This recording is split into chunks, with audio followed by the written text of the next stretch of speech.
Hello and good afternoon, good morning, good evening. Greetings to you wherever you are joining us from around the world. We thank you so much for making the time for us here on this World Investment Forum and to this particular session that is promising to be quite exciting and quite informative. This is a high-level dialogue meeting, and we are here to discuss investments, and particularly those that relate to the Sustainable Development Goals.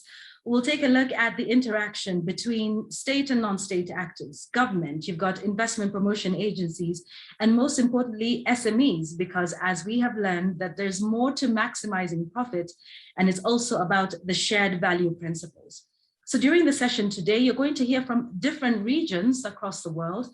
We'll be engaging with those from the Eastern Africa region, Southern Africa, and the Caribbean. And we'll also be getting the experience of the investment promotion agencies in terms of investments relating to SDGs, particularly at a time like this one, where the whole world has been affected by the global pandemic. And of course, priorities are starting to shift, particularly when it comes to the international investment landscape. So this is a great one. And I will be introducing the panelists to you in just a moment. But first, let me invite with great honor our host for the entire World Investment Forum here, the Director, Division on Investment and Enterprise at UNCTAD, Mr. James Jean. Mr. Jean? Thank you, Yvonne. Great to have you moderating this session. Excellencies, eminent panelists, and in fact, also our collaborators, ladies and gentlemen, it is my great pleasure to open this high-level interregional dialogue on facilitating investment in SDG projects. The facilitation of investment in SDG-related sectors and projects is an important part of our work at UNCTAD.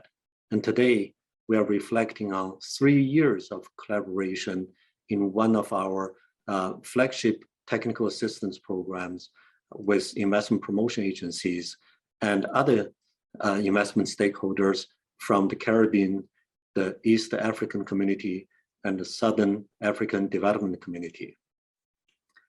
The SDG investment gap is widening since the pandemic. According to our latest data, SDG relevant to greenfield investment in developing regions is 33% lower than before the pandemic, and interregional project finance, international project finance is down by 42%.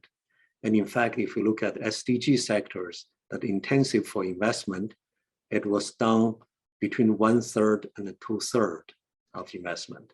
This relates to both public, private, domestic, and foreign investments.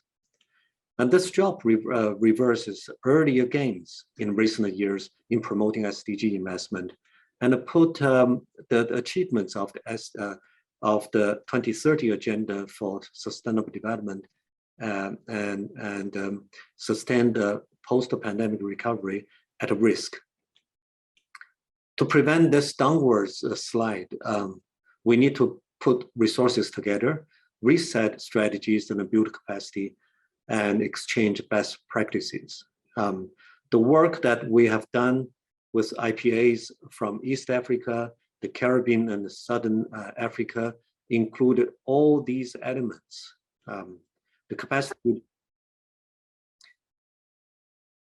I don't know where this started right now. So the work that we have done with IPAs from East Africa, the Caribbean, and the Southern Africa included all these elements. Capacity building regional seminars were held in Arusha for the East African community, in St. Kitts and Nevis for the Caribbean, and online with the Mauritius Economic Development Board as host for the seminar for the Southern African Development Community. New strategies to target SDG investment were developed with the Uganda Investment Authority and also with investment promotion agencies.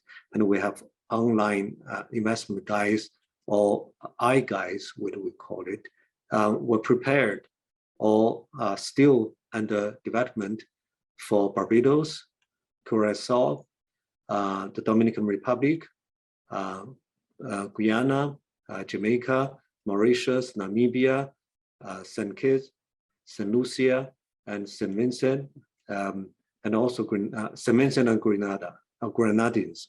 The Caribbean Association of Investment Promotion Agencies, CAIPA, is developing a special platform to present the IGUIs from the Caribbean, and the Sadiq Business Council has agreed to help bring investment opportunities featured in existing and upcoming investment guides from the Sadiq region to the attention of its members, and including the guides for Madagascar, Malawi, Mauritius, Namibia, and Zambia. So a lot of activities relate directly to support to investment promotion agencies in low-income countries.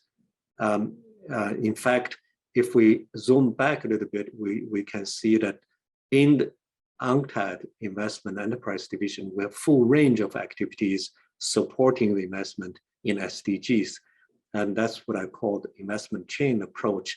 That's from the upstream financing for sustainable development to downstream specific projects carried out by multinational companies and international development agencies to create jobs on the ground and in the SDG sectors. And we have been doing it not only through technical assistance, but also research policy analysis, developing policy tools, and also policy advocacy. So it's a full range of activities we are doing, including this World Investment Forum, mobilizing the support of all the stakeholders along the investment chain.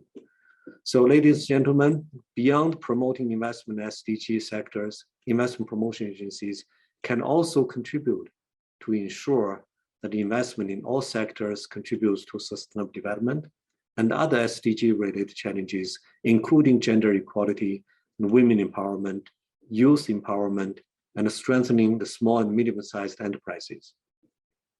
UNCTAD is working in all these areas, as I said, and I encourage you to participate in some of World Investment Forum meetings on those subjects, or consult some of our recent publications, like what we have just published, the IPA Observer on mainstreaming gender equality in investment promotion. As you know, that working towards the SDG requires a whole of government approach, and we have also recently published a handbook on how IPAs and diplomats can work together on investment and the 2030 agenda. Before closing, I would like to thank the IPAs that have hosted our capacity building seminars, the Tanzania Investment Center, the St. Kitts Investment Promotion Agencies, the Mauritius Economic Development Board, but also the EAC and Sadiq, Secretariats, business associations from the regions, and also the Caribbean Export Development Agency and the CAIPA. I wish also like to thank our team at UNCTAD for investment promotion, led by Paul Wessendorf, and that was with senior officers, Natalia Guerra and Stefania Bonello. They have been working very hard, and we're all committed to working with you, the regional organizations and IPAs worldwide. So I hope that this dialogue within and between the regions that started through this project will continue and lead to concrete investment in sustainable development. Thank you. Thank you very much, Mr. Jean. And you're right, as much as these are important, we have experienced quite a bit of a setback with the COVID-19 pandemic. And to reiterate what you said, and hopefully what this conversation will bring out is the reset strategies that are required at this point going forward when it comes to the investment. And so that's why we now want to focus on the intra-regional and regional cooperation when it comes to investments in SDG related projects. And so let's get into our first panel conversation. Allow me to introduce you to my first set of panelists. We have with us Moses Akiara, who wears two hats for our conversation today. He's the CEO of Kenya Investment Authority, also known as KenInvest, and is the director of the board of COMESA's Regional Investment Agency. Thank you, Moses, for being here. And also from the Eastern Africa region, we've got Charles Omusana. Charles is the principal economist in charge of investment and private sector promotion at the EAC Secretariat. Charles, thank you very much. Dr. Dami Sinanan, who's the manager competitiveness and export promotion, and he's from the Caribbean Export Development Agency. And from the southern region, we've got Peter Vandel, who's the CEO of the SADC, that's the Sadiq Business Council. Thank you all for being a part of this conversation. Moses, let me begin with you to just understand, COMESA's experience with interregional cooperation when it comes to investing in projects that are related to sustainable goals. What would you say has been the experience so far?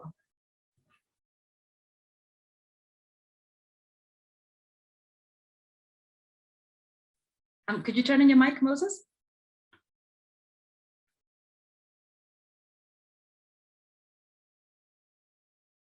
Yes, okay. There you go. Thank you very much, Yvonne and James and everybody in the panel. Greetings from Nairobi. I'm happy to participate in this meeting. Let me say, yes, I think the COMESA Regional Investment Agency is the IPA for COMESA region. For those who are not very familiar with the COMESA, it's a grouping in the common market for Eastern and Southern Africa, with about 21 countries and a population of about 450 million people. So it's a very big region.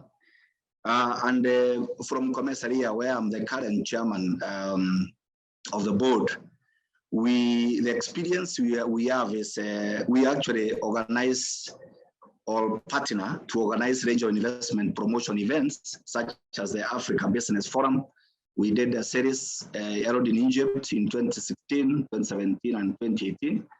And these are basically Africa to Africa investment forums, which increases awareness about the opportunities in the continent, the business environment in Africa or in the COMESA region, so as to really, challenge the narrative that it's doing business in Africa is opaque and you don't know how to move where to start off. So we create awareness to show reforms that are being made, and also create collaboration. Sometimes you can have intra-regional projects that actually become more attractive to investors. And it is good to showcase those kind of opportunities. So we organize those forums like Africa Business Forum, and they have been quite effective in helping promote the COMESA region. We also we correct and promote regional projects so that in all sectors, not only in sectors that facilitate movement of goods and services and the people in the COMESA region, but also in core economic sectors, because you see SDGs is where it's quite wide in scope and is covering the idea to eliminate poverty and do all these other things that we are looking at. So we correct and promote those projects to investors so that they can be able to come and bring capital there. The other area, our experience is we organize also, proactive promotion missions from one COMESA member state to another or to other member states. So either it's a road show where you can have, let's say, maybe a country like, Kenya, and going to another country where they can go and, with the business people, look for opportunities there. And basically to bring opportunities, meet with the investors. In the fourth area is we've actually noticed our experience is a serious critical need of capacity building. Many of the IPAs in the region are not even really prepared good promotional material, or tools to do the promotion and the facilitation until they have been supported by the commerce area. So this has been very useful, especially in the COVID era, facilitating, to IPAs to know what other IPAs are doing to promote the opportunities in their country during the COVID era. This has been really fantastic, and the commerce area has done a fantastic job in this. From last year to this year, I think we've done, if I recall well, more than 20, webinars that have been very, impactful. The fifth area, and I'm coming to an end, is also even the capacity of IPAs, not only the promotion, but understanding the entire investment promotion and the facilitation chain. So if you start, you need to start with something like market intelligence. Which kind of investors should we target who are going to bring the kind of impact that is going to help us achieve SDGs within a shorter time and in a very comprehensive manner. So from market intelligence to identify those high impact investors that have always under track record of creating impact, packaging and providing the opportunities that we have, effective promotion, how do you do your pitching in an effective way, including using digital means, then also investor targeting as I've indicated, and developing the pipeline, investor pipeline, then effective facilitation, how you onboard investors who have decided now to settle in one commercial country or the other, using one-stop shops and other tools. Then again, effective aftercare and the policy and advocacy. Those two are very critical because investors believe other investors. So if you have some who give through word of mouth, they say how good it is investing in Comesa or in one of the Comesa countries, you can be sure that more investors are going to come. So this capacity building across the entire chain is very, very crucial. And I think because of the kind of event we're having today, this is something that requires intervention to make sure that this capacity is built in a sustainable manner. Finally, we've seen we have experienced the need to have a knowledge management system. And in the commerce area, we have created a commerce knowledge center, a KC. The idea of this is to, when you have a good best practices, you have them in the knowledge center, and other IPAs can tap from there, from tools to reports to the data to investment projects and to many other areas where people can really agencies in the region can exchange their experience. So I think that's been our experience. I think later on, I hope Yvonne, you'll give me a chance to say how we think we can be able to make this better. Yeah, thank you. Yeah, thank you, Moses. Come right back to you, and thanks for laying the ground for us there. Charles, is that the same thing you've experienced at the EAC? Moses has talked about, a knowledge center and just plugging the knowledge gaps and capacity building across the entire investment chain. I wonder if that's the same thing for you, considering COMESA and the EAC are basically working within, the same economic regional bloc. And also you could add perhaps the relationship with the private sector with respect to investments in SDGs. Charles? Thank you, Yvonne. Sorry, my camera has had issues, and allow me speak off camera. The EAC indeed is 5 of our partner states are part of COMESA. So whatever Moses has referred to, we associate with that as the EAC. Because if most of you could be aware, the EAC is comprised of 6 countries, that is the Burundi, Kenya, Rwanda, South Sudan, Uganda, and the United Republic of Tanzania. So 5 of those countries are part of COMESA, with the exception of Tanzania, which is under SADC. And that refers to why the EAC has been party to the tripartite, which is bringing together 3 RECs, that is COMESA, SADC, and EAC, to harmonize and widen the market. Just like Moses has mentioned, the EAC market for investors who come to the EAC is widened due to that initiative of the tripartite. Also, as the EAC, in terms of investment, we negotiate as a block. We go into investment negotiations, say for instance, at the African Free Continental Area, we are negotiating as a EAC block. We are negotiating the EAC protocol on investment as a block. So we are trying to create an environment that is conducive for both private sector and for both the private sector within and foreign investors who are coming into the region. Secondly, the EAC treaty, most of what we do is anchored under the EAC treaty, which clearly stipulates that the integration of EAC is people-centered and market-driven. That means it prioritizes private sector. And as such, the EAC has put in place several initiatives that encourage free movement of persons.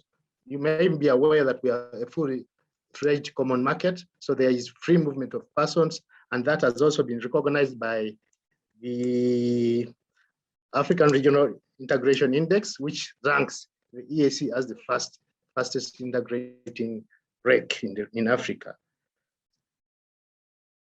We, working with the private sector, we have what we call the consultative dialogue framework, based on the requirement by the treaty that EAC should be private sector led.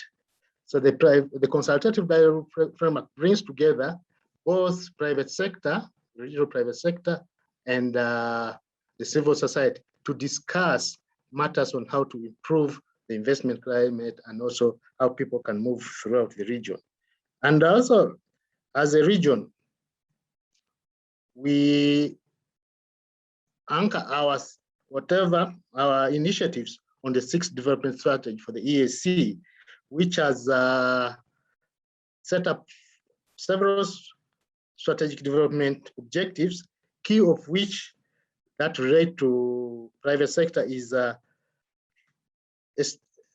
we are establishing a single customs territory. Under this single customs territory, goods are cleared at a point of entry and they flow freely in the entire region. Therefore, it has helped reduce the time for goods moving from one point, especially from the port to the landlocked partner states. We're also looking at harmonization and domestication of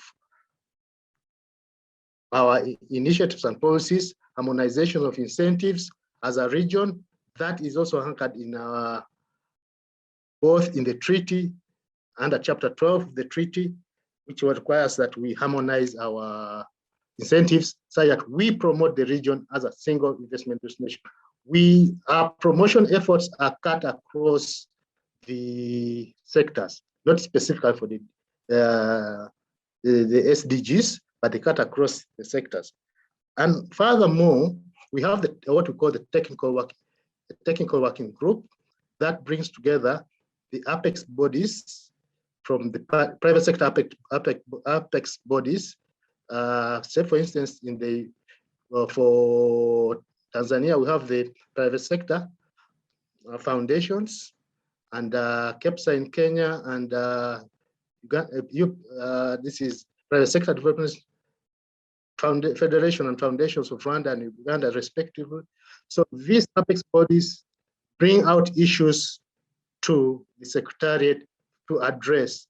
Of course, our closest collaborator in the private sector is EABC, the East African Business Council. So we work closely with them, and we help use that to address the challenges that come up.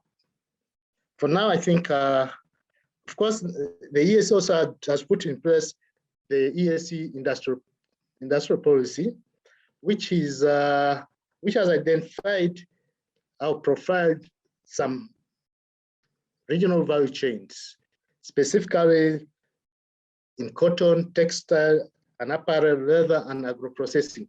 We are seeing how we can create synergies that there is it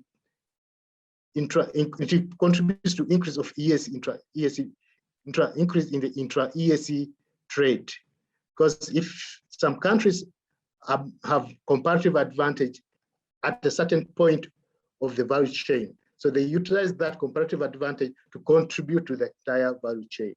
So for now, I think that's what I can say about this. Yvonne, thank you.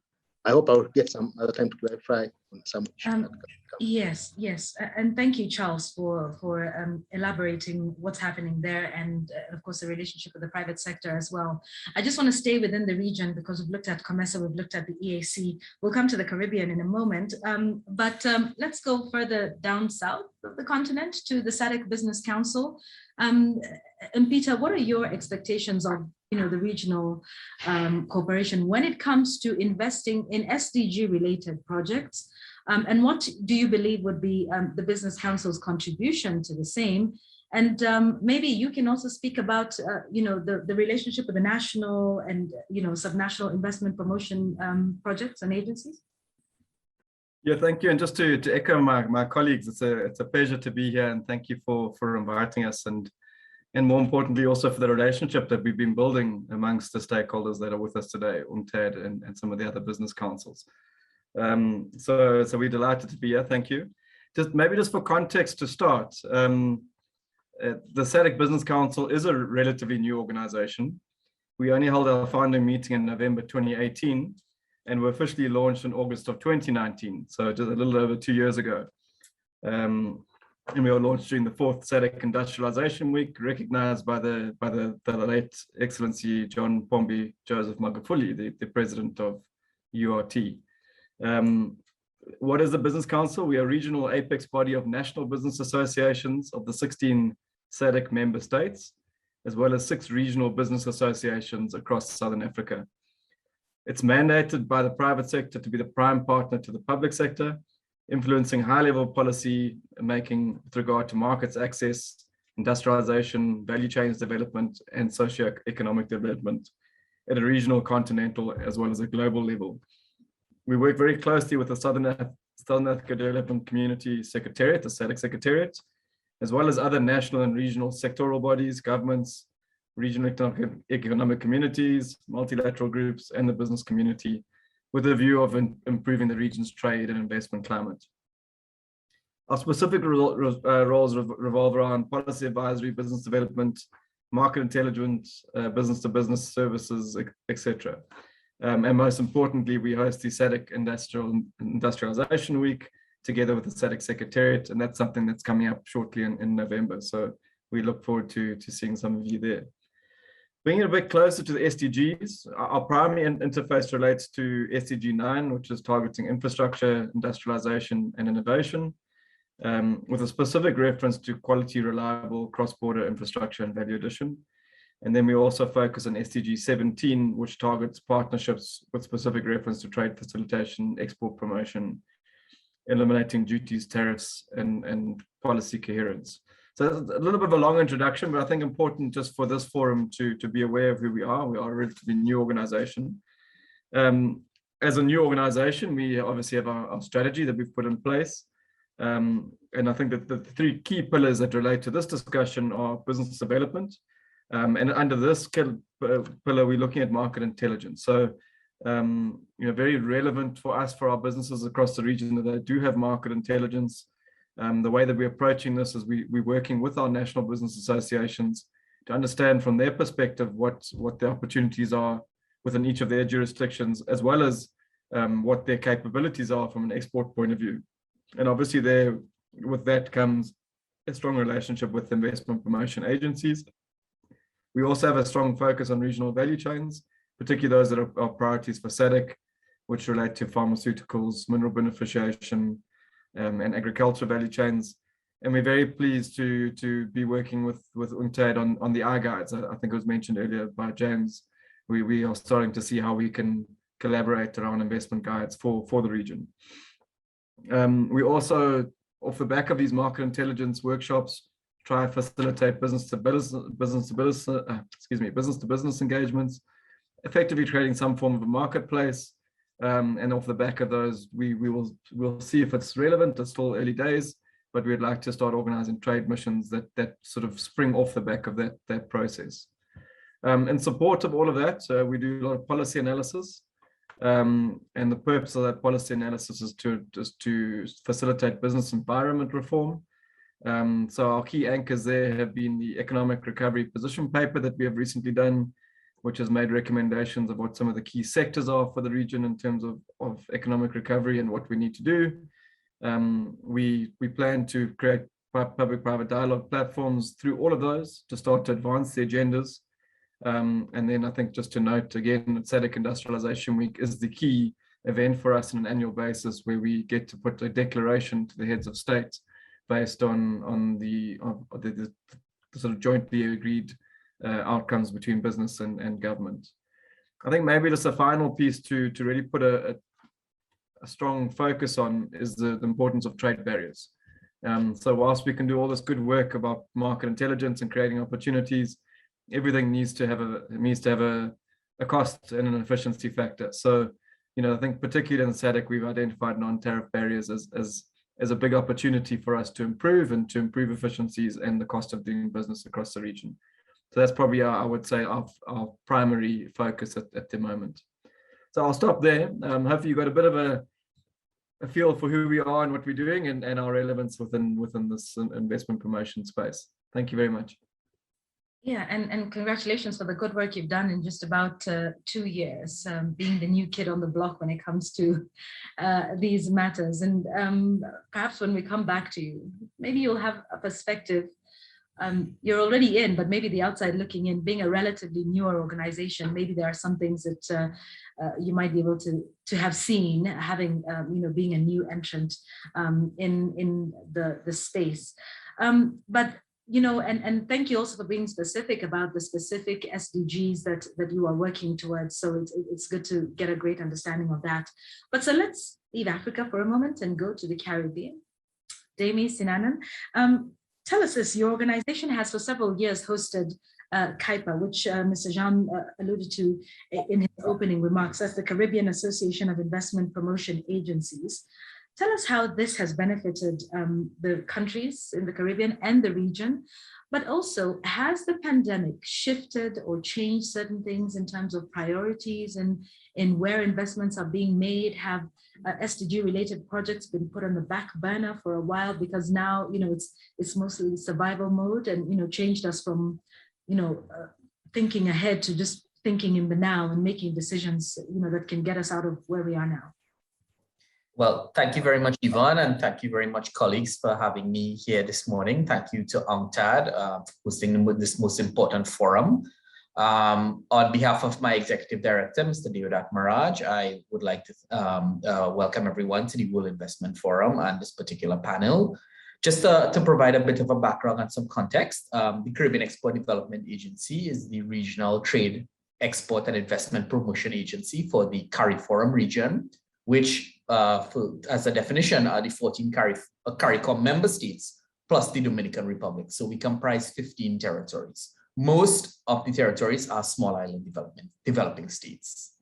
Caribbean Export just completed our new strategic plan for the period 2021 to 2024, of which investment promotion is a major strategy. We view investment promotion as a key attracting foreign direct investment in the region as a key strategy into bouncing back from the impact of the pandemic. So Yvonne, to answer your last question, we see investment promotion and investment in SDG type projects as a very, very important tool to rebound from the impact of the pandemic. Just a bit of background on CAIPA. Caribbean Export was given the mandate for investment promotion in 2006. And in 2007, we formed the Caribbean Association of Investment Promotion Agencies with the mandate to promote the Caribbean as an investment destination. We view CAIPA as one of these success stories over the past years. Caribbean Export currently serves as the Secretariat for CAIPA, and we provide capacity building, secure funding, technical assistance to implement these investment promotion initiatives. And we're very proud of the Caribbean Export CAIPA partnership, which has gone a long way into facilitating foreign direct investment into the Caribbean region. CAIPA has grown. It now comprises of 24 member investment promotion agencies across 23 countries in the Caribbean region. So not just the CARIFORUM states, but also the overseas territories, as well as the French Caribbean outermost regions.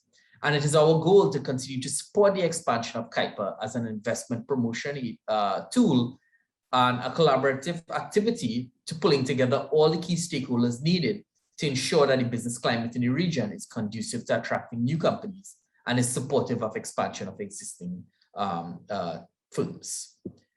Just a bit of a note on what CAIPA does. Caribbean Export, through the Secretariat, we work very closely with ministries, private sector organizations, special economic zones, regional and international agencies, international stakeholders such as embassies, the diplomatic corps, other IPAs that are not members of CAIPA, and economic development organizations in target countries to enhance partnerships to achieve the SDGs.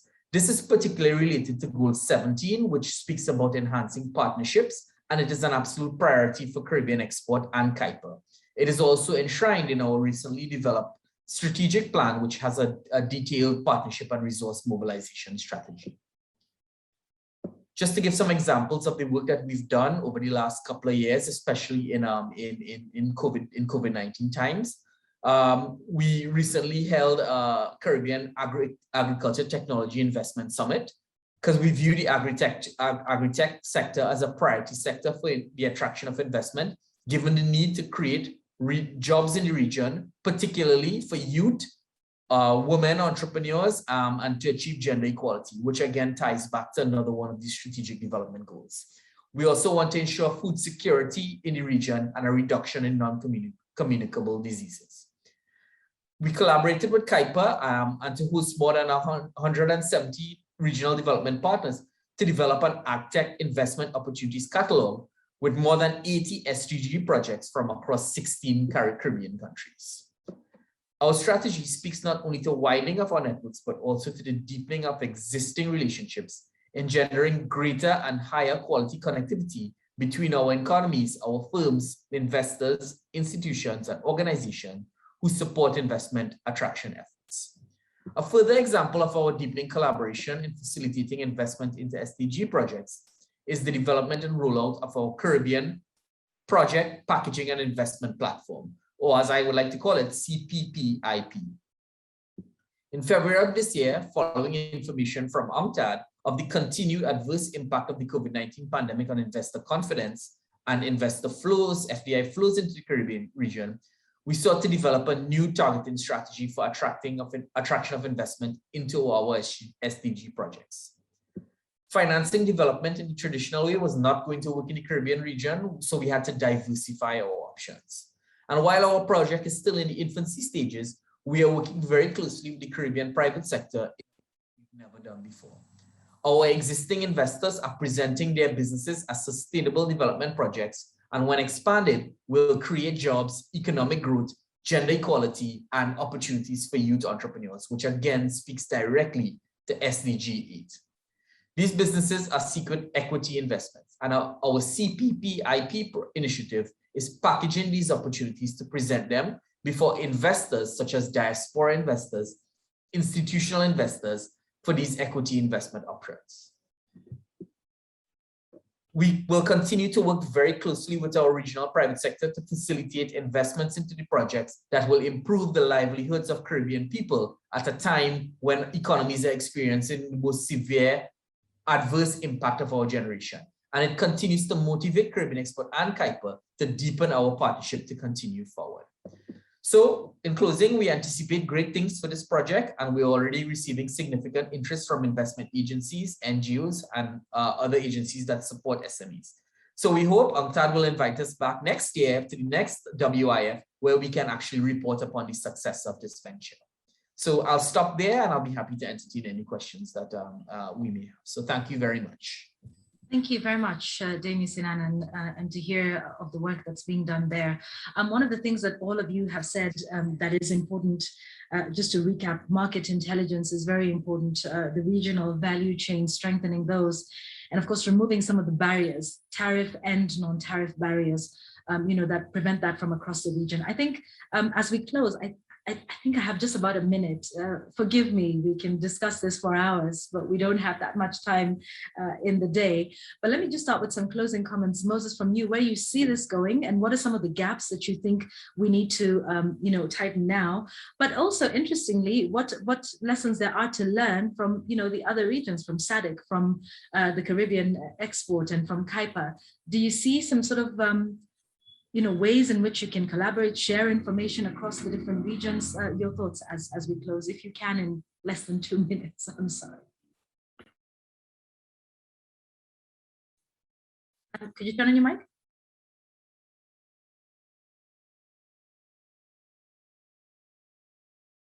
Sorry for forgetting this again.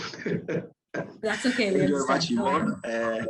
It was good listening to my colleagues, and I think it's as you heard, it is quite fairly straightforward what needs to be done to really improve this. I think the critical thing is just to make sure we tackle the issue of information asymmetry. We make sure that the investors, especially those who have the impact DNA, who will help us achieve SDGs quickly, are able to know the opportunities available in not only in our regions but around the world. So that connection, knowing what is available, and will be able to improve the match, and the situation can improve very, very quickly. So there's a lot of ways that we can work across the regions. We call agencies like the colleagues who are in the panel as channels, so that if we have, they're able to show us the opportunities that they have, investor-ready, bankable, and we are able to communicate this to the investors in our side, in our region, who are looking out, or the other way around. It becomes very easy to actually attract too much capital with the opportunities, and they can achieve SDGs quickly. Having said this, I think I have two quick things that I think could really can make a big difference in terms of improving the development of SDG projects, or getting investment there. And this is very crucial because right now many countries are facing a lot of high public debt. The fiscal space is very true. So I think we have to rely on a private sector to come in and do lots of the projects. Number one, in terms of how to enhance this, is actually to put up more resources to IPAs. In many countries, not all of them, but in most countries, you'll find the IPAs, they don't get enough budget and resources to be able to do a good job of promotion and facilitation. And yet there's empirical evidence that if you invest in this area, you can reap quite high returns. There's a study, which is now maybe about 10 or 15 years old, from Oxford University, who did a panel study for many countries and using time series data. And they found that if you invest $1 in investment promotion and facilitation, you can actually get back $198 back, almost like $200.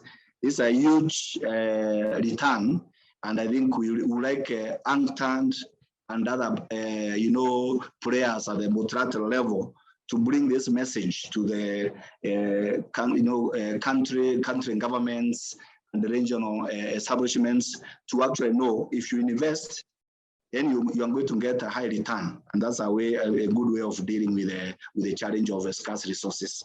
The second point is also developing and finding a way of incentivizing, nudging investors to go more to SDG priority areas.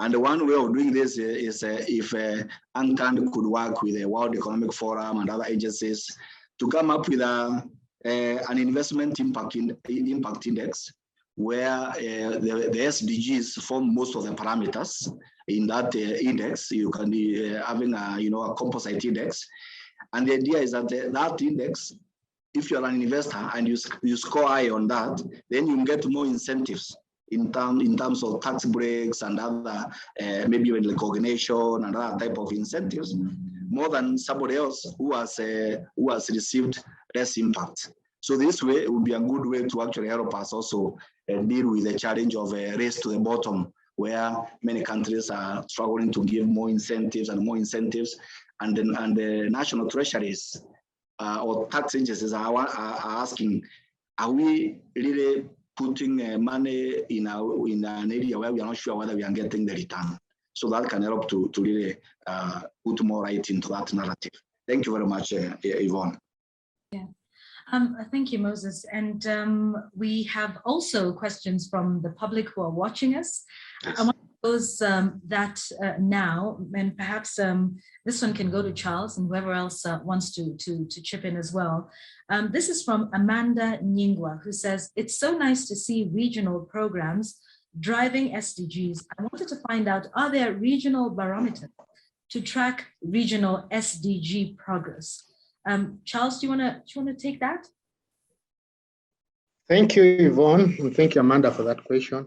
As the ESC, at the moment, we don't have a regional barometer to track SDGs, but probably that's an area that we can work with UNCTAD and other partners to put in place. However, there are initiatives that the region has undertaken in trying to help address challenges in the SDG-related investments, especially, for instance, for cross-border businesses, especially cross-border women, business by women at the cross-borders.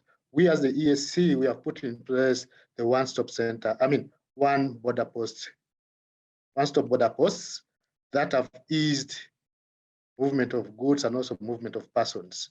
You just need to go to one point of the border and clear, and then you're ready to good to go. So that also eases movement of persons and goods across the region. We're also trying to use the internet to disseminate information. As the ESC, for instance, we have we have an ESC guide, investment guide, that is accessible on our website on the first page, that provides information on available opportunities in each of the partner states.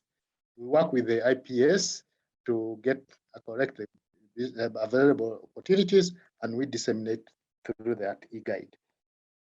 Then also, of course, COVID has created a very big challenge. And as the ESC, we are working together as a region to try to ease movement of persons. Now we are trying to come up with what we call the e-pass. The e-pass is once you've undertaken your COVID test in one of the partner states and it's uploaded on that platform, it eases your movement. You don't necessarily need to be tested when you enter the other partner state. Before that, for each time a business person or an individual crosses the border, will have to do a confirmatory test, despite the fact that you could have come with what? Negative COVID test result.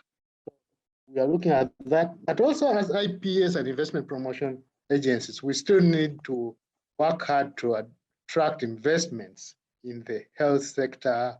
You know, COVID, I think, opened our eyes, was an eye opener, because we realized that movement of goods was greatly hampered. If those colleagues of mine who are on this call can recall, there are times when the trucks would pile up at the borders because of lack of kits for testing and what have you. So as a region, we need to, I think, attract investors into that area, and also improve our logistics. We are also trying to improve on the infrastructure to enable easy flow of goods across the region and persons, that we are working with partners to come up with funding for some of the cross-border roads to enable movement of goods across the region. Of course, it's still a challenge, but we are work in progress.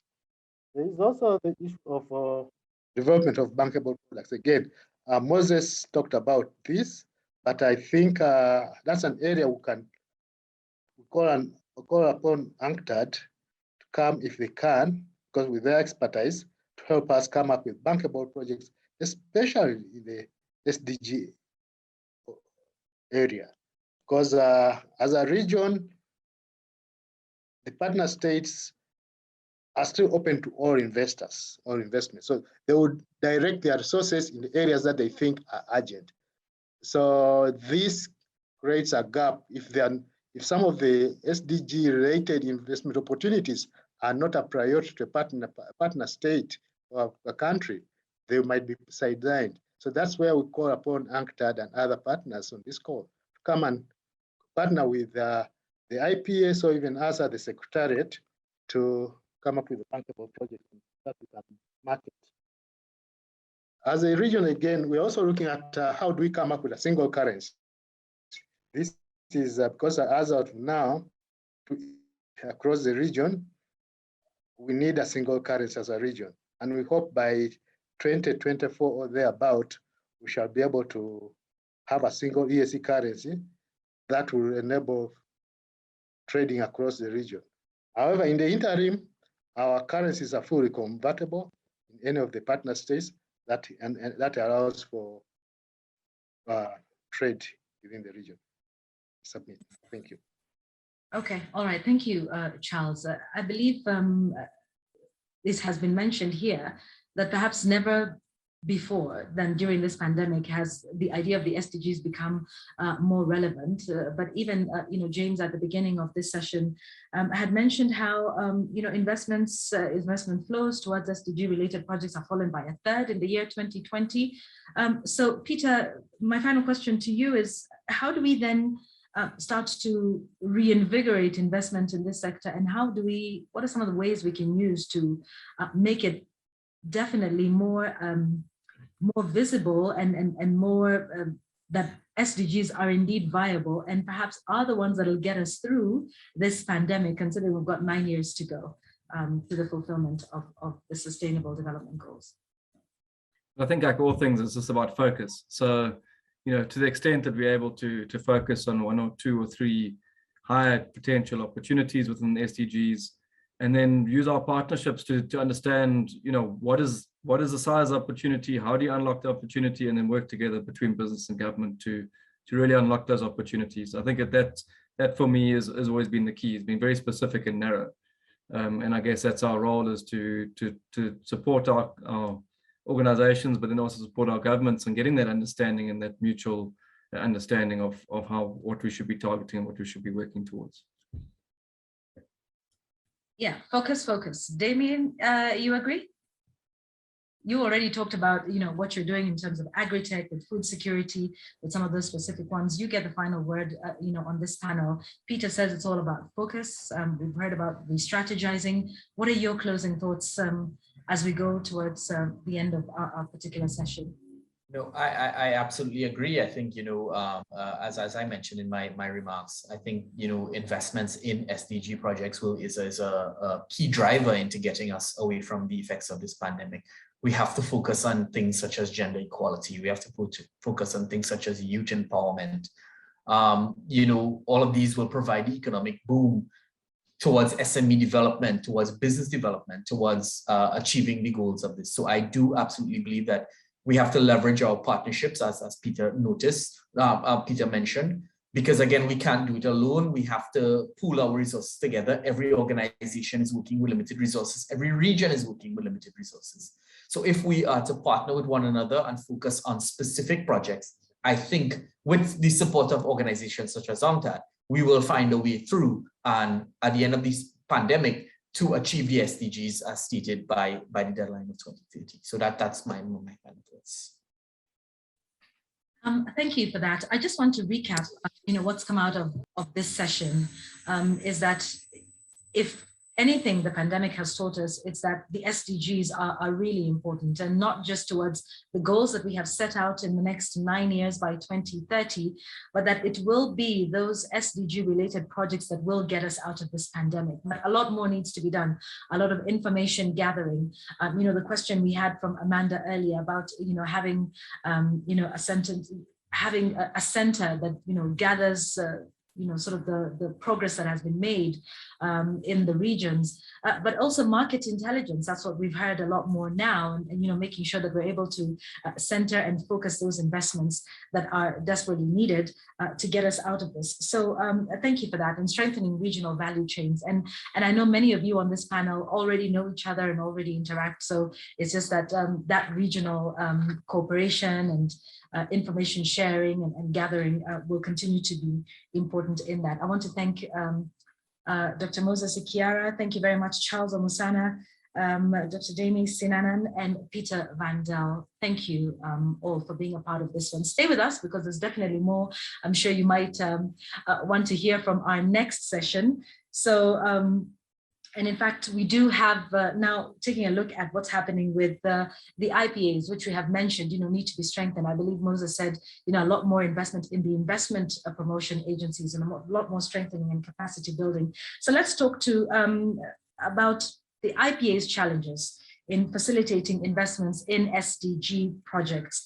I want to move to my next panel, and even as I do that, to just remind everybody who's watching us from around the world that you can continue to send in your questions or your comments, and I will be directing those to the panelists. If there's a specific panelist you'd like to answer your question, please do let us know as well. If not, we will definitely pose them. So we thank you for your feedback and your interaction and engagement with us. So let me introduce you to my next panel.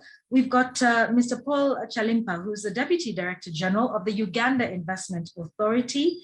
And then we've got Dr. Kanyisile Dlamini, who's the Executive Manager of the Eswatini Investment Promotion Authority, and Ms. Diane Edwards from CAIPA, which we heard quite a bit of from our previous panel. She's the President of JAMPRO and the first Vice President of CAIPA, which is the Caribbean Association of Investment Promotion Agencies. We've heard a lot of good things about the work that's happening there. And last but not least, we've got Ms. Fabienne Michaud, who's the Director of the UNDP SDG Investor Map Program. So, ladies and gentlemen, let's get the conversation started. But I know we each have some presentations to begin with. Dr. Kanyisile Dlamini, we can begin with your presentation, just focusing on investments, particularly in agribusiness, I believe. Dr. Kanyisile, please go ahead. Thank you very much for having me here, and a special thanks to the UNTAP team who made this all possible. Can I have someone share the slides? Thank you. I think when it comes to Eswatini, in terms of promoting investments within SDGs, it is important to note that as Eswatini Investment Promotion Authority, we are a government agency that we have a mandate to facilitate, promote, attract, and support businesses, investors into the country. And it is also important to note that we are the one-stop shop information and support facility for businesses. And we also play an advocacy role for the businesses. So when it comes to the facilitation of investment, currently what has been happening is that government of Eswatini is really committed in the concept of, the next slide, please.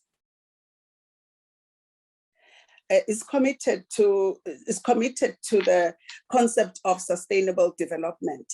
This has been seen through the various policies, strategies that have been in place in the Kingdom of Eswatini and the programs. And as to start with the Eswatini Master Plan, we also have the strategy for sustainable development and inclusive growth, as well as the strategic roadmap and the National Development Plan that comes up with detailed information of government's commitments to sustainable development. And it outlines the priorities of the SDG priorities of the country. And however, as IPA, we have not been intentional when facilitating SDG investment projects. What has been our main objective, as expected by government, is the creation of jobs. And that was purely our focus. As much as the government has identified a number of sectors which are priority to the nation, these sectors were identified on the basis of their job creation, their GDP growth, as well as the public revenue. It was never in terms of their contribution towards the SDGs. That's the reason I'm saying we have not been intentional towards facilitating the SDGs. But with the intervention of UNTAD, we've been able to actually look at what can be done. Next slide. In our priorities, the government,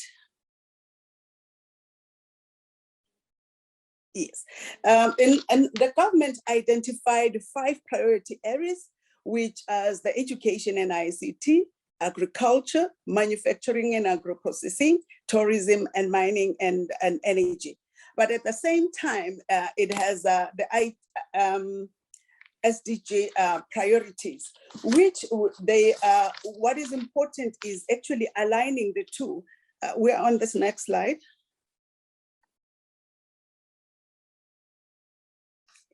So, in terms of our priorities as government, in terms of SDG priorities, we have SDG 8, 2, 4, 3, 6, 7, and 9. Those are Eswatini SDG priorities.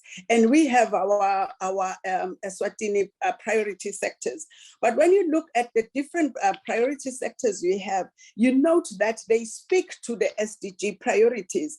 And obviously the others are SDGs in terms of the multiplier effect that will apply on the remaining SDGs. When we then focus on the agriculture, where we actually had an intervention from UNTAD, we note that the agriculture sector, which is one of the next slide, please.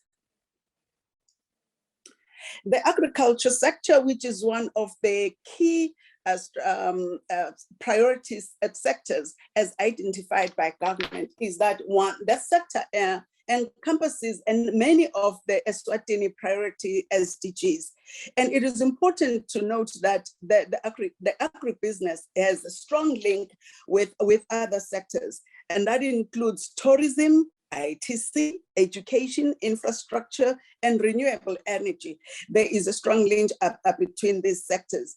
And for this particular sector to focus in, especially with the post-COVID-19 economic recovery plan, which we have as a Eswatini, it was something that was tangible and possible to look at, because Emaswati still are striving their livelihood from the agriculture. And most of the agriculture that is being done is for subsistence. And the other important element about this sector that we note, though it is, and as I mentioned earlier, we are not intentional about it, in terms of our SDGs, but we know that it speaks to food security. We know that actually the agricultural sector also speaks to the commercialization of our agriculture, the agriculture production, which is our Eswatini, Swazi nation land. There is also, with agriculture, there is efficiency in the use of water resources and management, water resource management and in its usage, the land allocation. What is also of key importance is the job creation within this sector. This sector is inclusive. It includes women, it includes the youth, it includes people with disabilities, the SMEs, even the informal sector. And that speaks to the SDGs. And when then we speak to this sector, we are indirectly actually impacting or contributing to the SDGs. And obviously throughout the value chain within this sector, we are actually being in a position affecting or impacting the economy through the SDGs. And I think finally, I want to look at the way forward in terms of IPA. What has this, the intervention has done for us as IPA, and especially with the current situation, the pandemic, we had to refocus as IPA and look at what needs to be done. Well, firstly is an alignment of our structure. There must be a new skill set so that we are able to actually identify opportunities, investment opportunities that will be actually contributing to SDGs. And we will start being intentional about this. We will be adopting new marketing strategies for SDG investment opportunities. We drive responsible investment and identify relevant SDG projects that we will now be marketing. We'll no longer be marketing as much as we'll focus on what the priorities of governments are in the different sectors, but we'll also look at identifying the relevant SDG projects within those sectors. The other thing is developing SDG inward investment monitoring and evaluation tools. That would, meaning the translation of our SDG needs to policy priorities and into actionable investment opportunities. We will then be sharing with the different stakeholders. With our aftercare programs, what we've been doing before it, our aftercare, the focus was mainly on retaining our businesses, our investors in the country, the growth that they are bound to do, and lastly, we're focusing on that diversity. But now we are actually focusing and changing to say, with our aftercare program, it has been enhanced by in terms of looking at social responsibility programs that the different investors or businesses are engaged in.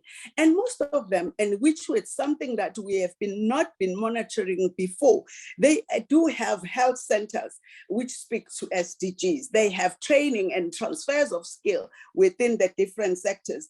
And most of these investors and businesses in Eswatini do have a center where they feed the different children. Those speaks to the SDGs, which are priority to the nation.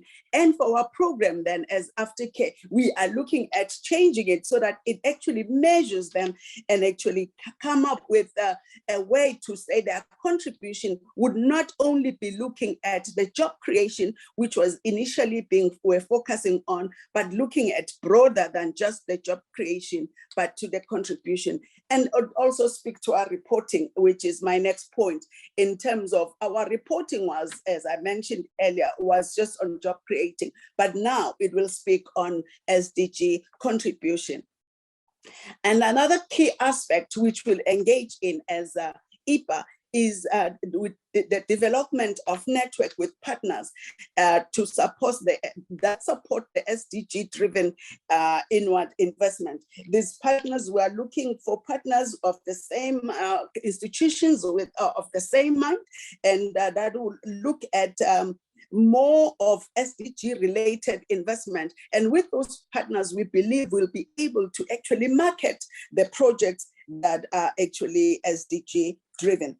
And lastly, what is of importance to us is our advocacy role, whereby we'll advocate for SDG investments. And this, I think, in taking from what Moses earlier said in the first presentation, is to make sure that the investments that we promote actually are we promote those that we can actually have criteria, a kind of an index to say those that actually are contributing more, we given as special incentives. And that's something we need to advocate for those investors that are contributing more to the SDGs. And obviously, when marketing our products, because that's one of our mandates, to market our products in Eswatini, since government has taken a position to have an export-driven economy, to make sure that when we market our products, we speak to those products as and their contribution to SDGs. So we in Eswatini as IPA, that's what we are focusing on, and that's how we are now incorporating SDGs in our investment or facilitation of investment promotion. And I thank you. Thank you so much, Dr. Dlamini. You know, what a comprehensive brief there we have received from you. I want to do a round of all of the presentations, and then we can come back and just talk a little bit more about where we go. And so hearing the good work that's happening in Eswatini, the aftercare programs, and like you said, you know, incentivizing those investments in projects related to SDGs that have higher returns. What is the situation in Uganda? Let's hear from Mr. Paul Chilimba, who's the Deputy Director General of the Uganda Investment Authority, you know, with respect to investment in the health sector, which is one of the important aspects of the Sustainable Development Goals. Paul?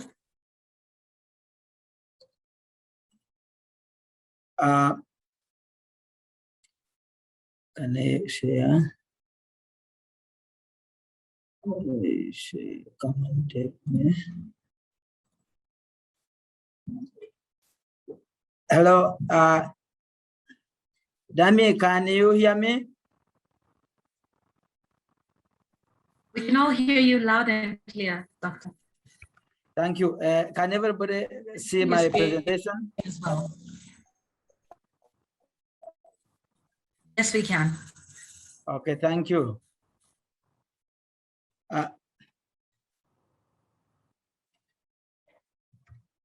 Ladies and gentlemen, thank you for this webinar. Thank you for this sharing. And I bring you most cordial greetings from Uganda, the part of Africa. And we are pleased today to share with you and the world about facilitating investments in the Sustainable Development Goal projects. And basically, I'll give you a presentation about Uganda and the Uganda Investment Authority, as well as then the core discussion will focus on the UIA enacted about promoting and facilitating investments, especially in the health sector, and the core recommendations that emerged from these interventions. Once again, my name is Dr. Paul Chilimba, the Deputy Director General in charge of investment, investment promotion, facilitation, one-stop center, as well as the industrial park development. Now, I will directly go to the information about Uganda and our economy. As you are aware that Uganda's economy is one of the fastest growing economies in the world. And in terms of GDP, we are approaching $6 million with a population of 44 million people, and strategically located in the center of East Africa, and with the ability to serve, when you're in Uganda, you're able to serve and to be served by all the East African countries, Rwanda, Burundi, Kenya, DRC, all these other countries. And our economic growth before the pandemic was stable, and it was growing at about 6.8%. But with COVID effect, we are now at 3% on average, but we are now moving upwards. And we are the biggest or largest exporter in terms for the Sub-Saharan Africa. And IFDI is at 1.2 billion as per 2020 enacted report. And going forward,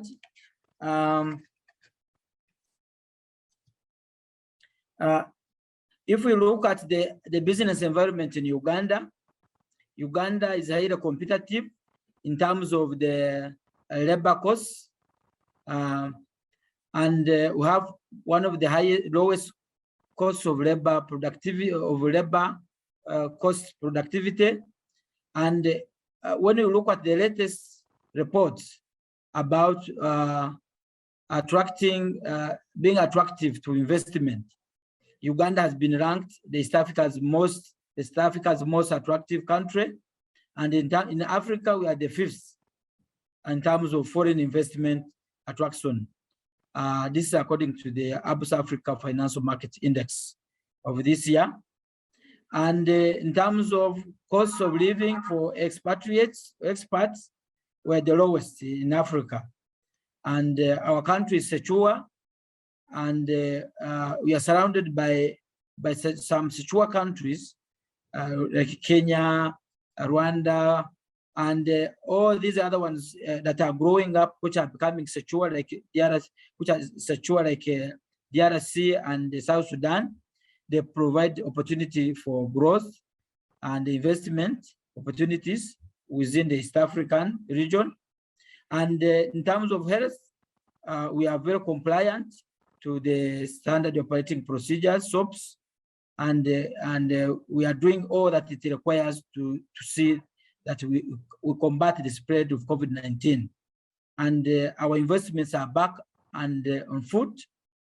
And in terms of the entrepreneurial global competitiveness index, we are among the world's most entrepreneurial country.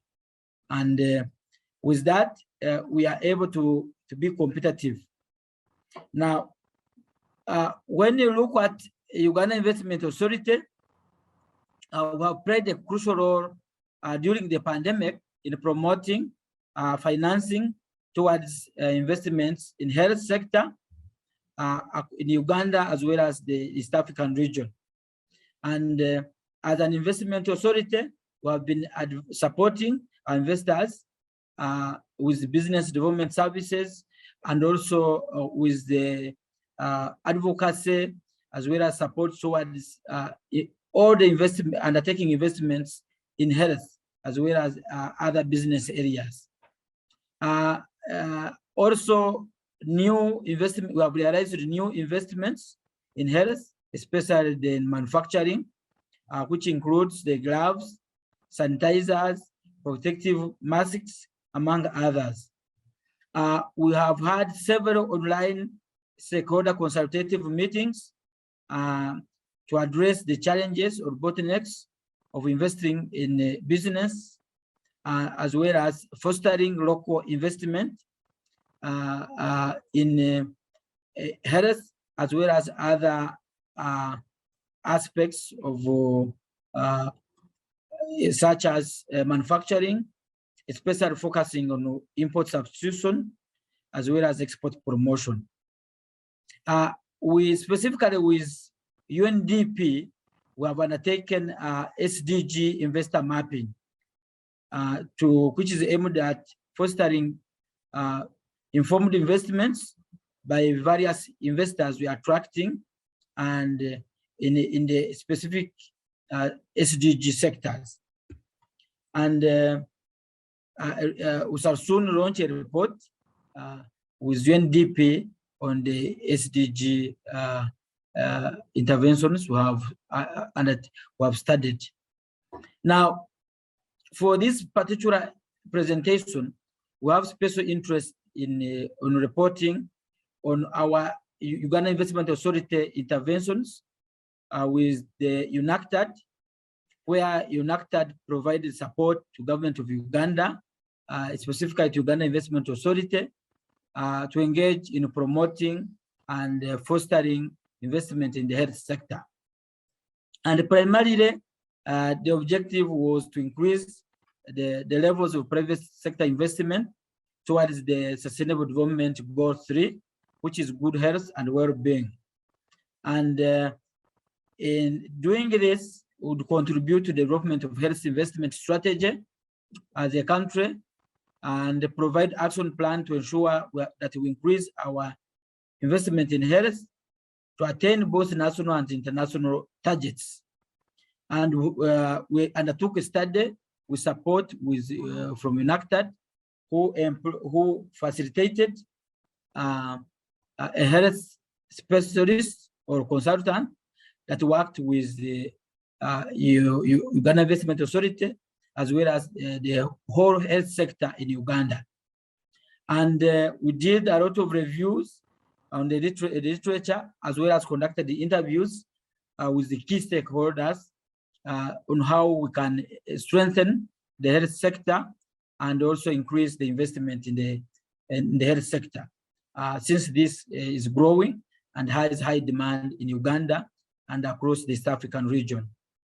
And this specific study focused on project focused on Uganda's health landscape, specifically the life expectancy, mortality rate, the doctor, the nurses, and the entire health systems, strengthening prevention and care.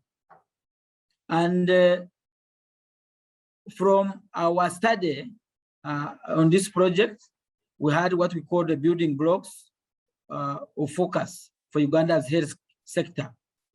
And here we did a mapping of the key stakeholders for the health system across the board, and the building blocks as recommended by World Health Organization for a proper functioning health system.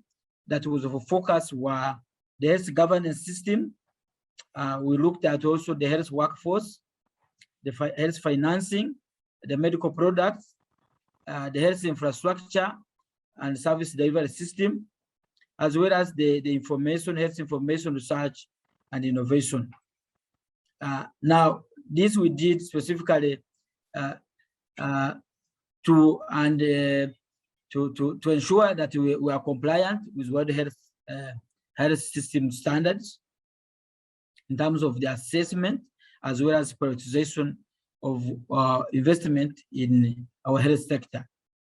And from our project, we were able to prioritize 5 subsectors, which were potential targets for you.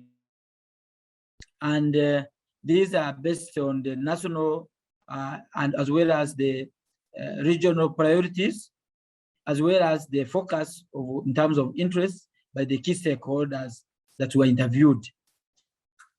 And the key priority sectors which we are going to promote as Uganda Investment Authority and as a country, based on this project that was supported by NACTAD, include the manufacturing, health manufacturing, especially the protective masks and other protective gears such as gloves, as well as the pharmaceuticals.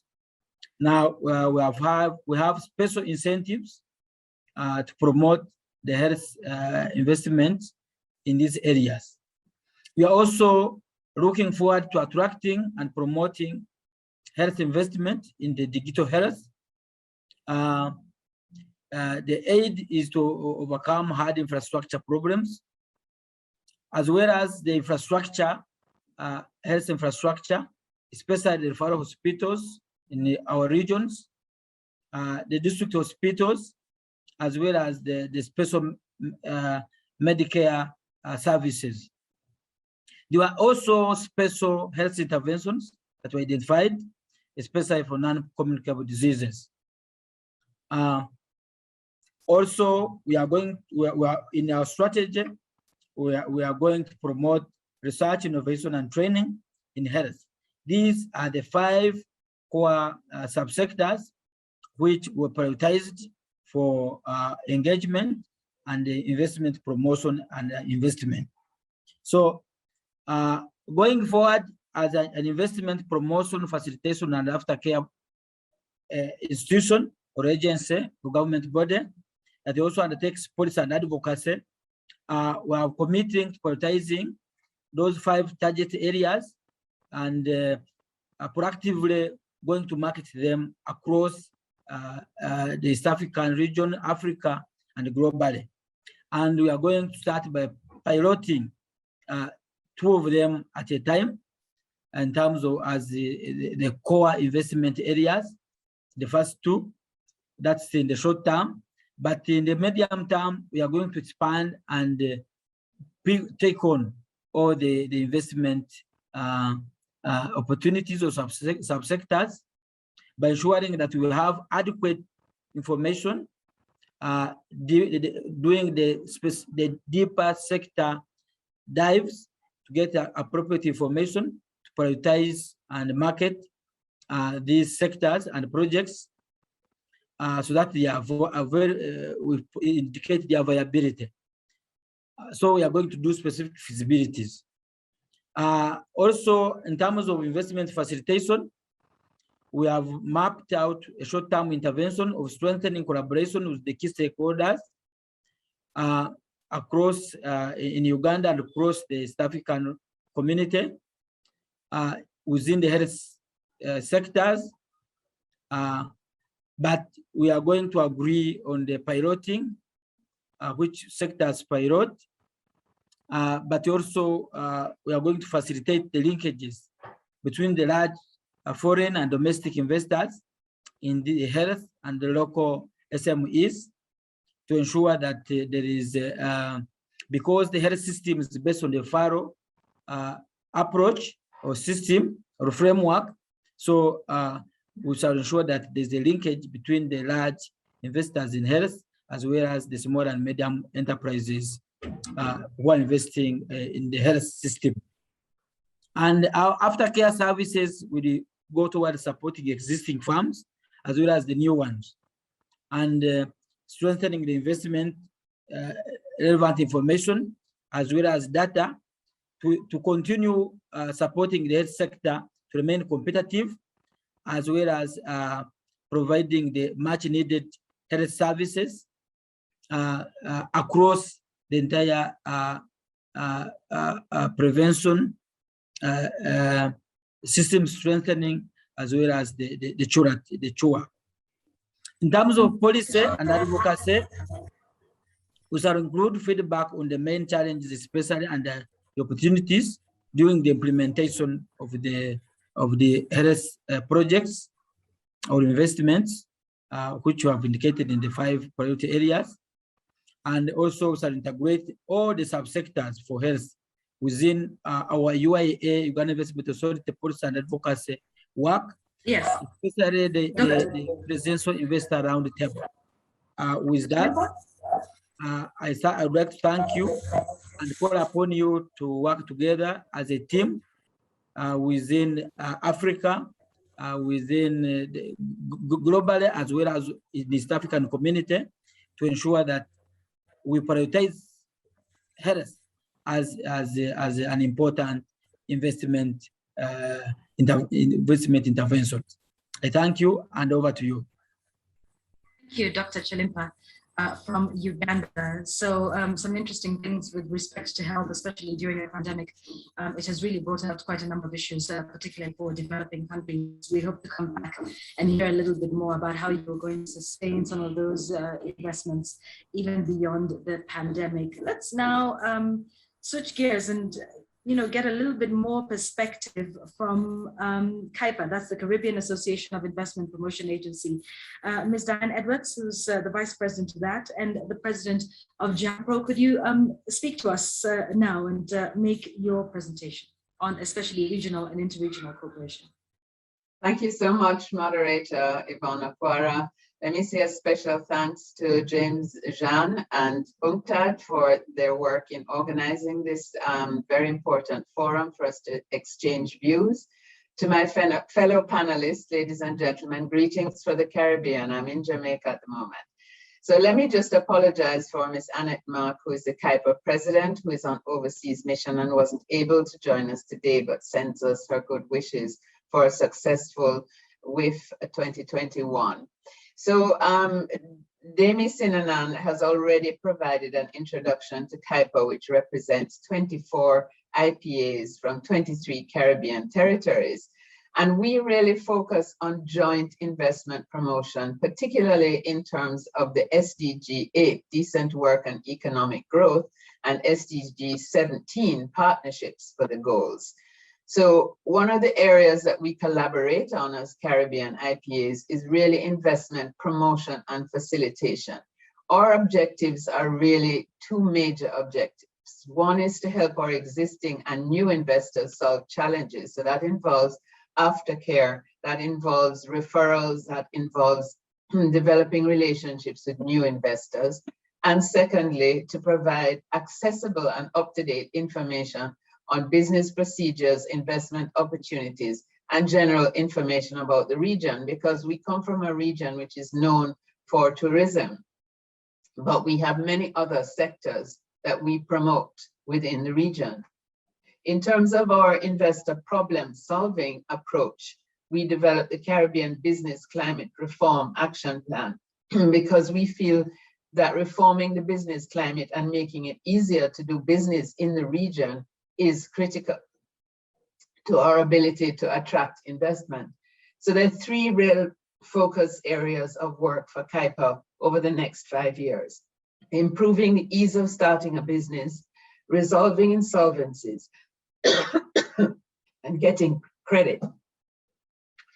Credit is, of course, an important facilitator for the financing of investment. So the challenges we have identified in the plan are those which we share with all of our members. What we do within CAIPA is to share best practice through case studies and use the models that some members have used successfully in terms of building out the capacity of others.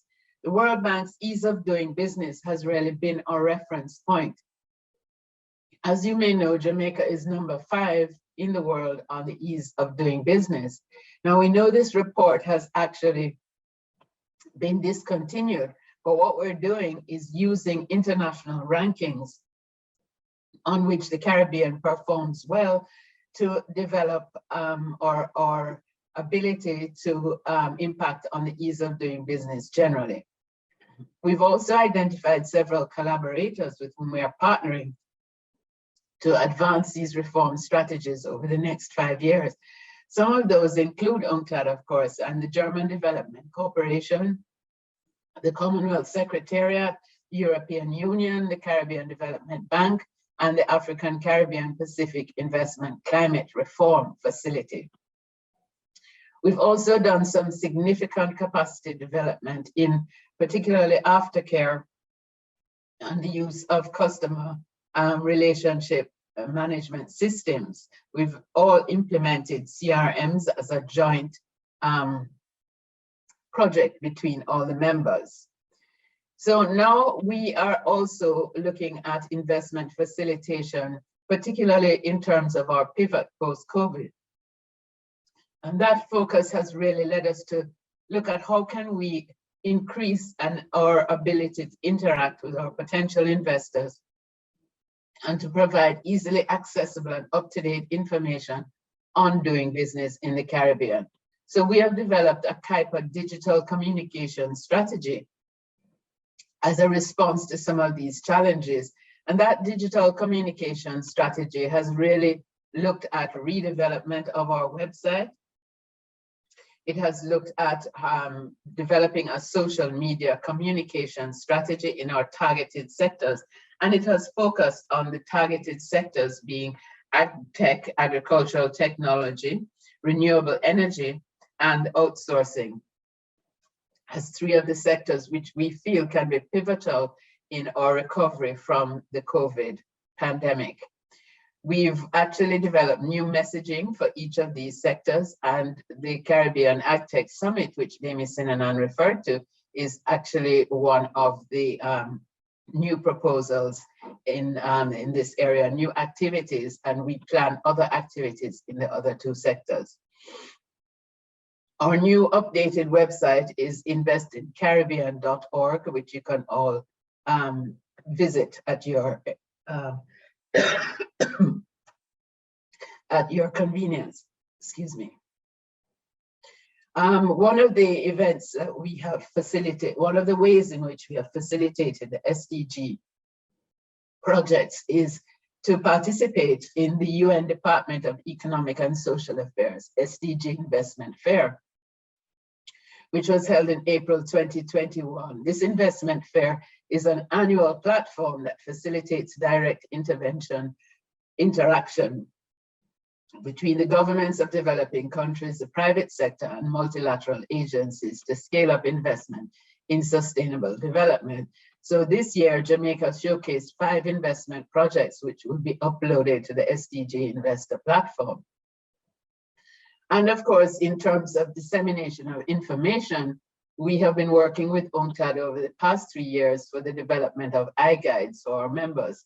Now, iGuides has really taken this systematic structuring of our investment information to another level, because it's really enabled us to come up with a format and a structure to provide information on business costs, investment opportunities, and really doing business in a country in a digestible form for investors. So in one place, they're able to look at the ease of doing business across the region.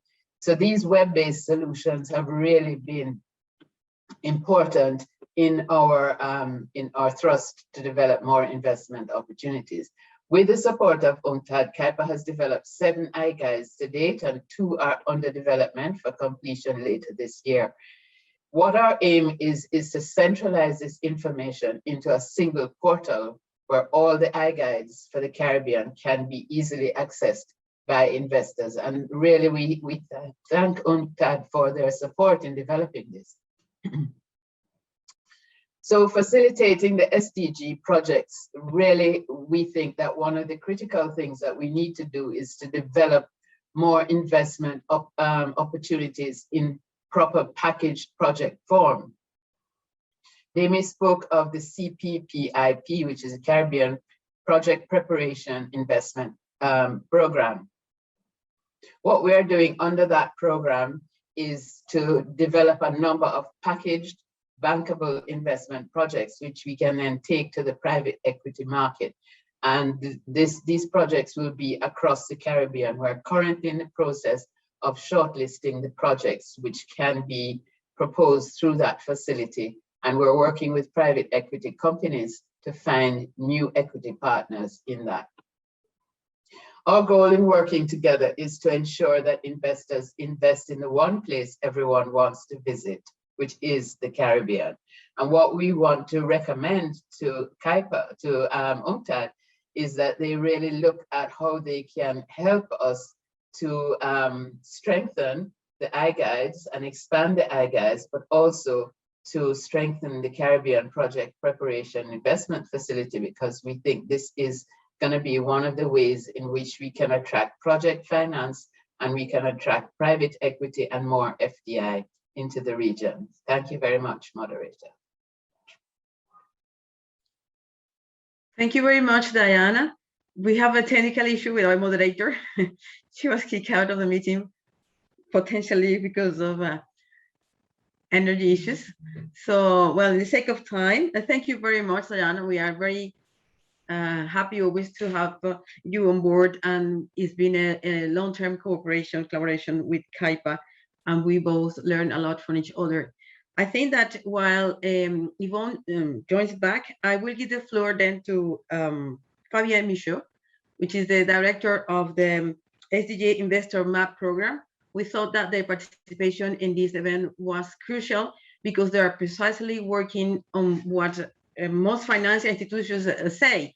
There are no bankable projects, and they are putting together these SDG projects pipelines in cooperation with different investment promotion agencies, are all the stakeholders. So just Fabienne, you have the floor.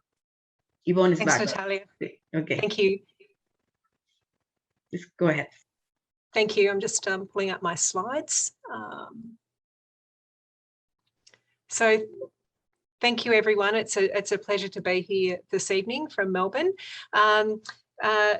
You've had a little bit of an introduction to the investor maps already through a couple of the speakers in this session. So what I want to do is just talk a little bit about the Sdg Impact Initiative and where the maps sit in that initiative, and also some of the work we're doing across the other pillars of work within SDG Impact. So SDG Impact is a UNDP Finance Sector Hub flagship initiative created to help accelerate the mobilisation of private capital towards the achievement of the SDGs, and really recognising that public sector capital and development capital isn't sufficient to help solve for the SDGs and achieve them in the timeline that we want to, and that private sector capital is critical to actually helping us achieve the SDGs and helping to actually combine capital across the system in different ways to solve our greatest challenges. It also recognises that increasingly the private sector recognises the importance of sustainable development and is looking for ways to contribute positively, but really needs help in terms of translating those good intentions into actions that result in tangible, positive impact on the ground.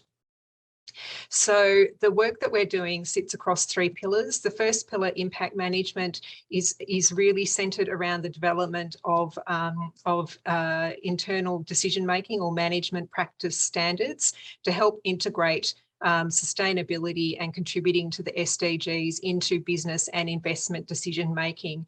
And we're in the process of developing, or we've developed 3 sets of standards, one for private equity funds, one for enterprises, and also for bond issuers. And we've collaborated with the OECD on a 4th set of standards aimed at donor countries working with their private sector partners to finance sustainable development. And we were really happy with that collaboration because that was another element of being able to connect through a shared language and approach different actors across the system, and from the public to the private system or development capital and private capital towards working together on different solutions to achieve the sustainable development goals. The second pillar is our impact intelligence pillar. And that's where I'll focus my comments tonight. That's really around the development of the SDG investor maps and the presentation of those maps on our SDG investor platform. Closely related to that is our impact facilitation pillar, which is very much around bringing the maps to life and using our presence in around the world through our country offices to lead investor convenings and policy dialogues to help mobilise private sector capital and policy changes.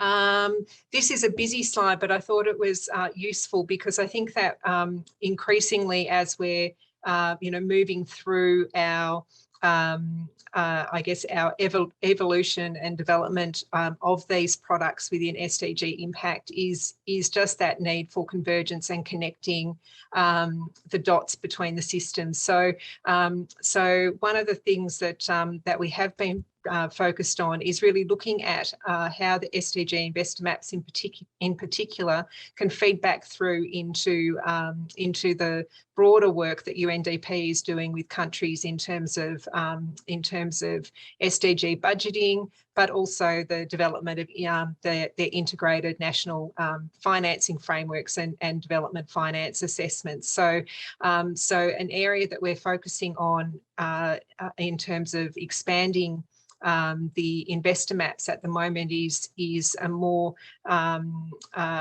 intentional focus on white spaces, where we identify SDG needs or policy priorities through the investor map process, but where there isn't an opportunity for the private sector to participate, and feeding that back into the INFF process, but also potentially back into the broader policy dialogue discussion around where there might be opportunities to align those better. So the SDG investor maps are effectively based on a methodology that works a little bit like a funnel, where we really focus on identifying the national economic and social development priorities, and then funneling that down so that we focus in on areas where there's an alignment between the SDG need or policy priority and opportunity for the the private sector to actually participate in investments.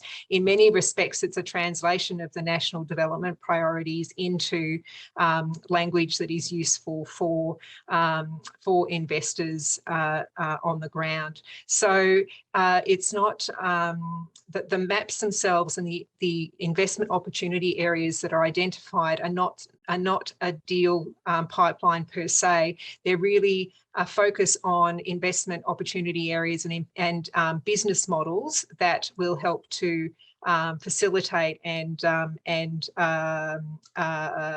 accelerate progress towards the SDGs in different settings. It's backed by the process is basically backed by economic and impact data and evidence, and produced locally on the ground through our country offices and based on secondary and primary research with public and private partners. And then we provide that information as a public good to investors and governments through the SDG Investor platform. The investment opportunity areas are underpinned by 20 actionable data points. This is an example of the output. So basically for each investment opportunity area, a variety of data based both on the financial return profile as well as the impact profile of the opportunity area are highlighted. At the moment, we've completed 16 investor maps around the world, which has identified over 250 investment opportunity areas, and we have a further 24 maps in process. This is an example in Colombia where our country office has actually run effectively a competition for startups whose business models are based on areas that were identified in the Colombian map. And through that process, 90 startups were nominated. And the finalists of that process will actually have the opportunity to participate in the SDG Finance Geneva Summit at the end of this year. As part of this, what we're also doing is working with those companies to embed the SDG impact standards. I think the interrelationship between the standards and the investor maps is important. The maps really give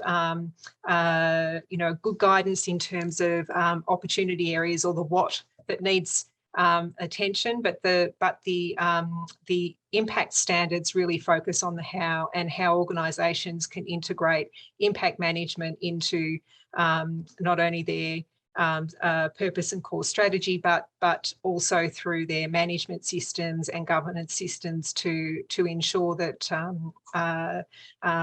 impact is well integrated into how decisions are made and continuously improved over time. This is the SDG Investor platform. If you go to SDG Investor platform at undp.org, you can have access to the site and search for investment opportunity areas by a number of different metadata and criteria, so by region, by SDG, etc. I've included in the presentation some information about the standards, but in the interests of time, I might leave that. I think what I'd like to close on is our approach to developing the SDG impact products has very much been with a focus that capital is global. So we need a global framework to help to, I guess, move more capital from developed markets into developing markets and where the need is greatest. But our activation is really is local. That we really want to see that that these products come to life in country, and that we leverage the quite unique position of UNDP within the UN system as an integrator of the SDGs by virtue of our presence on the ground. So, so I will leave it there. Thank you very much. Thank you, Fabienne. And it's interesting that you talk about SDG impact and you know, gauging the impact of that, because that ties into the question that we had for our earlier session from Amanda Nyingwa, who was asking about regional barometers to track regional SDG progress. Do you think what you're doing, you know, with this project would speak to that and perhaps start to do that? Because like we said, also gauging progress and able to report on that would incentivize more investment. You know, once you have a set of investors seeing that, you know, this is how far we have gone, then it really does help, you know, to seek some more investment, either from the same investors or even from others in terms of tracking progress. What are your thoughts on that? Yeah, I do think there's a few points of intersection there. The first is that to the extent that we can actually integrate these products that are targeted towards the private sector into the you know, the national you know, planning process, that will give us an opportunity to aggregate information more and be able to present that at a regional or you know, national level, which I think is really important. I think the other thing that is important is the integration of impact management into you know, business decision making, you know, right through the system, including thinking about what organisations actually report on. And I think that you know, there's a lot of focus on reporting and a lot of focus on metrics, but I think that there's insufficient focus on you know, narrative reporting that actually helps decision makers understand how organisations are integrating impact into their decision making and making improvements over time. And I think that, you know, oftentimes when we're looking at sustainable development, the outcomes are not necessarily always direct. You know, there's a lot of other contributors or contributing factors, and they often take a long time to come to fruition. So really focusing on management practice and decision making, we think is a really key you know, leading indicator in terms of, you know, potential for future impact performance that may not be as readily easy to see up front. So, you know, I think that, you know, I think that's an important element of the, you know, the package when you look at the interaction, I guess, between the investor maps and the standards. I think the investor maps are really important because one of the changes we really want to promote is organisations starting to think about their role in solving for SDG challenges and thinking about things from the perspective of where the need is, rather than starting from their own organisational position, and looking for opportunities to partner with and collaborate with a wider set of actors than they may have in the past, rather than discount that there isn't a commercial opportunity today, therefore it's not our space. That, you know, if you look at the need and say, well, how can we participate in solving this need, it might take you to a different decision point. Yeah, that's right. Absolutely important. I have less than 5 minutes to go to end this session. And my question now goes to just about a minute each. Ms. Edwards, Dr. Dlamini, and Dr. Chilimpa as well. You know, how do we move this forward? How do we sustain some of this investment beyond now? Because I've noticed what we've done quite a bit of is reporting on some of the things that we have been able to do. Dr. Chilimpa, perhaps you could talk about how we sustain that investment in the field of health. I mean, I think the COVID-19 pandemic exposed us in much in that way. So how do we sustain it in terms of manufacturing with health? Dr. Dlamini, how do we move it forward? Let me start with you, Dr. Dlamini, on the way forward, if you can. I'm sorry, I'm going to restrict it to just about a minute or two.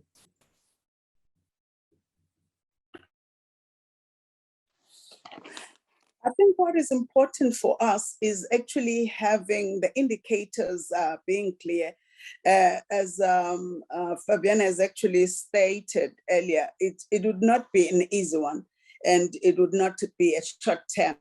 But it's important that for every investment that we facilitate, we kind of have the indicators or the outcomes clear as to what we want to achieve from that from that investment, so that we guide them. One, we guide the investors, we guide the partners, all the interested partners. We also actually, even government, as much as our government subscribe to the SDGs, but actually to align the different policies with the investments, because we would have the policies, but they're not aligned. So we would align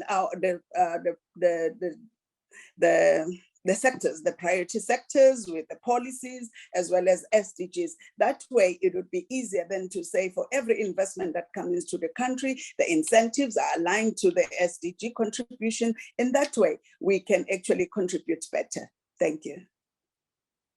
Yes, thank you. And it'll also be easier to track the impact, Definitely. of the as well. Yes, thank you very much, Dr. Dlamini. Ms. Edwards, your final thoughts? Yes, thank you, moderator. I think that I agree with Dr. Dlamini that we do need to infuse the SDGs into policy making. I think the policy making is critical, and maybe to look at having a point system for investors that looks at how much they are incorporating the SDG principles into their investment. I think the other thing is really to link with the impact investing community globally, because I think there is much more interest now in green investment, in impact investing, in how investment can really support local development and global development and be climate smart and support climate change. We are developing in Jamaica a green investment strategy. And I think globally developing countries should come up with an SDG infuse investment strategy and link that with the impact investing community across the world. Thank you. Thank you for that, Ms. Edwards. Dr. Chilimpa, you have the final word. Yeah, thank you. Now, in order to ensure that health investment is prioritized, as the Uganda Investment Authority, we have agreed nationally that as part of the advocacy teams that on the Presidential Investor Round the Table, which is a powerful platform that advocates for the interests of the investors and influences investment decisions, we are going to include the health, private sector health associations in terms of the body as part of the Presidential Investor Round the Table, so that their issues are directly addressed by government. Secondly, we are working on a national health investment strategy so that you can align the private sector as well as the government health service delivery systems. Thirdly, we are working on national health insurance policy and strategy to ensure that there is a deep rooted health prioritization, and everybody is brought on board by both government employees, private sector employees, as well as all nationals, either supported by government or they themselves, to make it like they see the value of health insurance, and this will provide for the health service requirements and to ensure that we have a healthy population that is productive. Then finally, we are looking at utilization of technology, telemedicine, to online medicine or medical services, and as well as promoting R&D, research and development, especially in the herbal medicine. I thank you. Thank you very much, Dr. Chilimpa, Dr. Dlamini, Ms. Edwards, and Ms. Fabian. Thank you all for being part of this panel. Let me just wrap it up in this way. In as much as the COVID-19 pandemic has posed a challenge in investments in SDG-related projects, I think what has been agreed upon in this session is the fact that it is those very SDGs that will get us out of the challenges that have been brought on by the COVID-19 pandemic, and therefore continued investment in this sector is really what will carry us through.